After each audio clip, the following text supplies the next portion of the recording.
Alberta Premier Danielle Smith wrote a letter to Quebec Premier François Legault proposing that the two provinces team up in the battle against federal overreach. Quebec has since replied, saying it's happy to create an autonomy alliance to further loosen the tight grasp that the feds have over the two provinces. Right after meeting with Smith, Daily Wire founder Ben Shapiro stood up for Alberta and Canada by voicing his opposition to tariffs on Canadian goods. Smith has also continued to highlight Liberal Party of Canada leader Mark Carney's contradictions, reminding Canadians that he told her one thing in person about Bill C-69 but said another when they weren't together, adding that neither she nor the province would tolerate this.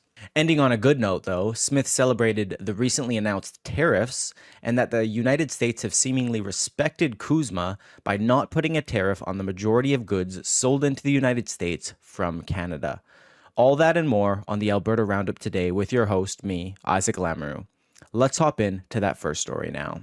Smith's letter to Quebec, which was obtained by True North, followed her reading of Quebec's report of the Advisory Committee on Quebec's constitutional issues within the Canadian Federation. Smith had sent the letter to Legault on March 21st. The original report listed 42 recommendations related to Quebec's constitutional power and freedom, the province's relation to the country, and other niche issues. In a post to X, Smith said, quote, "Alberta and Quebec should work together more often to keep Ottawa in their lane and to protect the constitutionally protected jurisdictions of our provinces." In her letter, Smith highlighted 12 of the recommendations specifically and discussed how the two provinces could accomplish them collaboratively. She said in the English version of her letter, which was also provided in French, quote, "It is evident that Alberta and Quebec have significant common interests with respect to countering overreach by the federal government into matters of exclusive provincial jurisdiction." The first recommendation Smith highlighted was the report's call to provide Quebec with a framework law on defending and enhancing its constitutional freedom. She said Alberta had acted similarly by implementing the Alberta Sovereignty Within United Canada Act, and that she was willing to share information with Legault so that he could implement similar legislation in Quebec. Another recommendation Smith aligned with was adopting a constitutional amendment to enshrine provincial laws concerning property and private law. This change would ensure that provincial laws and civil rights overrule federal laws that intrude on provincial jurisdiction. It could be used to fight the Liberals' gun buyback program, despite the federal government throwing over $600 million at the program thus far. A single gun has yet to be collected. Smith wrote in her letter, quote, "I see an opportunity before us, as the democratically elected leaders of Alberta and Quebec, to chart a path forward to a new era in Canadian federalism. I propose an initial conversation between ourselves, followed by a jointly authored letter to our provincial and territorial counterparts proposing discussions on these and other items to enhance provincial autonomy within the Federation." The letter, of course, comes as the referendum movement gains momentum in Alberta. Alberta could hold a referendum at its next series of municipal elections, which are set to take place in October 2025. Former Premier Jason Kenney conducted a referendum on Alberta equalization similarly by including a constitutional referendum question on the municipal election ballot. Quebec's government has responded, saying it is very happy with Smith's proposal to create an autonomy alliance. The Montreal Gazette revealed that Simon Jolin Barrette, the province's minister responsible for Canadian relations, said the province is open to meeting with Smith to talk about her proposal more. Jolin Barrette said that Smith's letter proves that Quebec's government's nationalist approach to seek more power in the Federation is working, and that the provincial government will run on this platform again in the 2026 election. He told the Gazette, quote, "I find it very positive that within Canada there are Federation partners that agree with more autonomy and a framework to limit the federal right to spend in areas of provincial jurisdiction. It's very interesting because historically, Quebec and Alberta worked together, and we will continue to work together on autonomy of the different provinces." Now, coming back with an update on our lead story last week, which was, of course, Smith defending her trip to meet with Daily Wire founder Ben Shapiro in Florida. Her trip was fruitful, as Shapiro came out immediately after their meeting fighting for Canada. Here's what Shapiro had to say. Right now, Americans are giving President Trump the benefit of the doubt, as they should. He's doing a lot of great things, which we'll get to in a moment, particularly with regard to Doge. However, this is having an impact on President Trump's approval ratings, particularly on the economy. And as I've said before, the way that people's relationship with politicians works in terms of public approval rating is sort of like a marriage. If the marriage is good, it's people doing little things for each other. It's people with a shared sense of values that carries out over time. If things go bad, typically there are a bunch of things that are small and that eat away at the back of your mind that are bad. And then suddenly the bottom goes out. And right now, if the bottom goes out on the economy, it will take the rest of President Trump's agenda with it. CNN's Harry Enton was analyzing the polls with regard to the economy, and they are not where they should be for President Trump. They want him prioritizing inflation. They don't want him prioritizing tariffs. Yet that is exactly what he is doing. So on this particular issue, Donald Trump is simply put not with the American public. They oppose the tariffs, and yet they believe Donald Trump is going ahead with them. And that is a big reason why we've seen Donald Trump's overall approval rating take a pretty big dip over the last 2 months and change.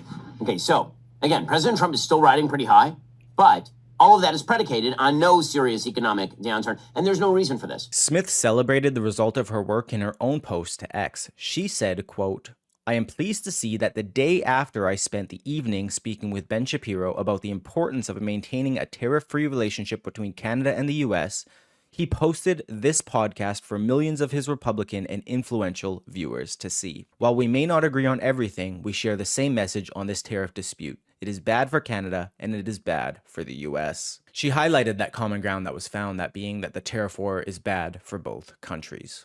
Smith claimed that Shapiro's Daily Wire has a monthly reach of 220 million followers. Journalist David Staples said this is the second largest audience of anyone in Trump's base. In a separate Facebook post, Shapiro said, quote, "Markets don't lie. Every time Trump announces new tariffs, the stock market plummets. Investors know tariffs are bad for business." Even while Canada dodged much of the tariffs on April 2nd, the market still took a serious hit. Alberta NDP leader Naheed Nenshi complained about Smith meeting with Shapiro before she went, calling him an extremist. Then, going back to our lead story last week, Smith grouped Nenshi and Mark Carney as enemies of Alberta, warning that they were trying to divide Canadians and were too focused on virtue signaling instead of diplomacy. She said, quote, "Their endgame is quite obvious. Frighten and divide Canadians. Try and make Canadians forget the utter incompetence of Liberal and NDP policies inflicted upon this country over the last 10 years. Associate Conservatives with President Trump." Despite saying that Team Carney wanted her to abandon her post and let legacy media pundits and left-wing politicians push her around, Smith said she would not be silent. She said, quote, "We will not be pushed around and called traitors for merely having the courage to actually do something about our nation's and our province's predicament other than merely indulging in self-righteous tantrums. And I, for one, will never be silenced by the party in Ottawa that has sold out our beloved province for the last 10 years, with the help of their NDP collaborators." Smith added, quote, "And until this danger to Alberta and our economy is past, they're going to have to roll me off in a stretcher before I stop fighting for this province and our people." Taking it back to another aspect we covered last week, Smith highlighted one of the many contradictions that Mark Carney has made. She said that he told her in person that Bill C-69 was bad for energy projects and needed to be dealt with. Perhaps him dealing with it was somehow misinterpreted, though, as Carney has now come out in support of the No More Pipelines Act. He said his government would not repeal the bill. Smith said, quote, "Albertans will not tolerate this, and neither will I. Hopefully this election results in a new prime minister that can be trusted to get rid of these terrible policies." In Smith's first meeting with Carney, she laid out various demands to, quote, "avoid an unprecedented national unity crisis." One of the demands, of course, was to kill Bill C-69. Many of the other demands echoed those of the 14 energy behemoths in the letter they recently wrote to Carney, urging him to declare a, quote, "Canadian energy crisis." These other demands included scrapping the planned emissions cap, repealing the carbon levy on major industrial emitters, and lifting regulatory barriers that have slowed the sector. While the consumer portion of the carbon tax was lowered to $0 on April 1st, the Greenhouse Gas Pollution Pricing Act remains on the books and can only be removed by a majority vote in Parliament. The industrial levy remains as well. Nonetheless, Smith posted a picture of her holding up an Axe the Tax sign on X, celebrating Conservative leader Pierre Poilievre's government for their years of pressure and work on dealing with the carbon tax. She said Albertans can expect to save $215 in fuel and $480 in home heating annually. She said her government will be watching retailers and holding them accountable to make sure that Albertans get the tax break they deserve. The much anticipated Liberation Day, announced by US President Donald Trump on April 2nd, saw Canada avoid much of the worst tariffs as the country was excluded from a list of countries who had reciprocal tariffs placed against them. However, Trump announced a sweeping 25% tariff on all automobile imports, including those from Canada.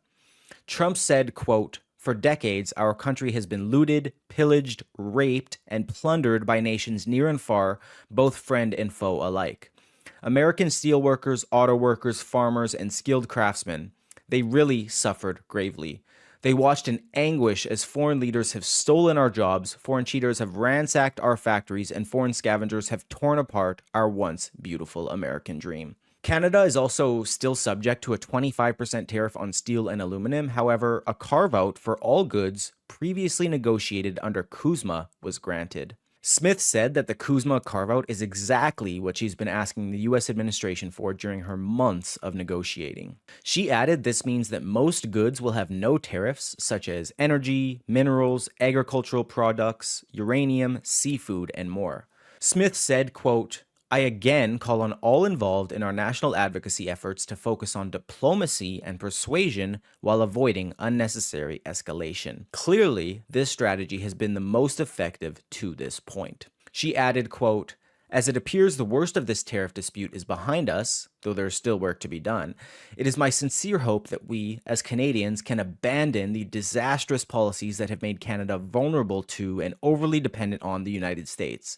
Fast-track national resource corridors, get out of the way of provincial resource development, and turn our country into an independent economic juggernaut and energy superpower." The reciprocal tariffs announced by Trump applied to 50 other countries. Trump said any company not wanting to pay the tariffs would have to move its manufacturing to America. He noted several companies, including Meta, Apple, and General Motors, which have already begun investing up to $500 billion each in moving production to the US. He also said any nation hit with reciprocal tariffs wishing to remove them will have to remove their own tariffs, drop their trade restrictions, and not manipulate their currencies. Trump said, quote, "I think you're going to remember today. It's going to be a free nation that we're dealing with. We're going to have a very free and beautiful nation. It's going to be Liberation Day in America. And it's going to be a day that hopefully you're going to look back in years to come and you're going to say, you know, he was right. This has turned out to be one of the most important days in the history of our country." That wraps up this week's show. My name's Isaac Lamoureux, your host of the Alberta Roundup. Have a great weekend. Thank you and God bless.